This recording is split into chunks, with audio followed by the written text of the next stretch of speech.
እዚህ ዴላዌር ቢች በድንገት ላንድ ስራ ጉዳይ መጣሁና እዚህ ጋር ቢቹ ያምራል፣ ንጹህ ነው፣ ቆንጆ ነው። በተለይ ዝቅ ብላችሁ ቀረብ ብላችሁ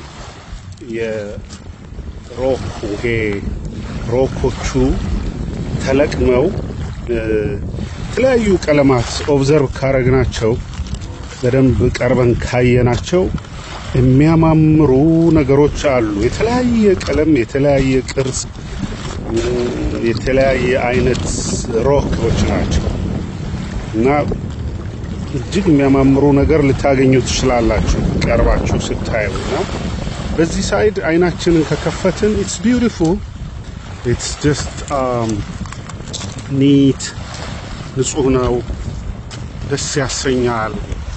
ውቅያኖሱም ባህሩም መልካም አካባቢ ነው።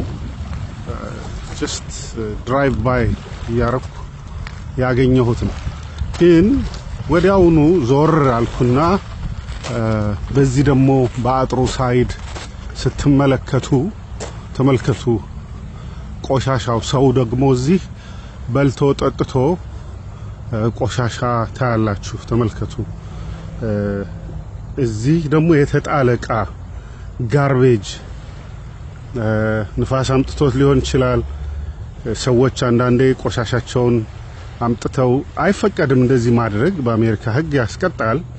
ግን ያው ሰው ይሄንን ንጹህ ቦታ ቆሻሻ አርገውታል። አንዳንዴ ምናልባት ውቅያኖሱም ይዞት ሲሞላ እዚህ ድረስ ስለሚመጣ ይዞት የሚተፋው ግን በአብዛኛው ፕላስቲኮች እና አንዳንድ የምግብ እቃዎች ከተጠቀሙባቸው በኋላ ተመልከቱ፣ ካምፕ ፋየር አርገው እዛው የሚበላውንም ምኑንም ጥለውት ሄደዋል። ቆሻሻ ነው እና ከዚህ ምን ካስተዋልኩኝ ለኛም የሚቀርልን አይናችንን መልካም ነገር ላይ ካሳርፍና ከልባችን የሚወጣው ነገር መልካም ከሆነ መልካምን ነገር ብቻ ነው መስራት የምንችለው። ሰው በልቡ ሞልቶ ባፉ የሚወጣው ነገር በልቡ የሞላው ነው። ሰው የሚያደርገው ነገር በውስጡ የሚሻው ነገር ነው። ውስጣችን ንጹህ ከሆነ ንጹህ ነገር ነው የምንፈልገው። ውስጣችን ሰላም ከሆነ ሰላም ነገር ነው የምንፈልገው። ውስጣችን ቅዱስ ከሆነ ቅዱስ ነገር ነው የምንፈልገው። ሰው የሚኖረው ልቡ የሚኖረው የሰው ልብ መዝገቡ ባለበት ነው። የሰው ማንነቱ በውስጡ በሞላው ሐሳቡ ነው፣ ፍላጎቱ ነው። እና ዓለምም እንደዚህ ነች። ንጹህ ልምረጥ ካል ይሄው፣ ቆሻሻ ልምረጥ ካል ደግሞ ይሄው።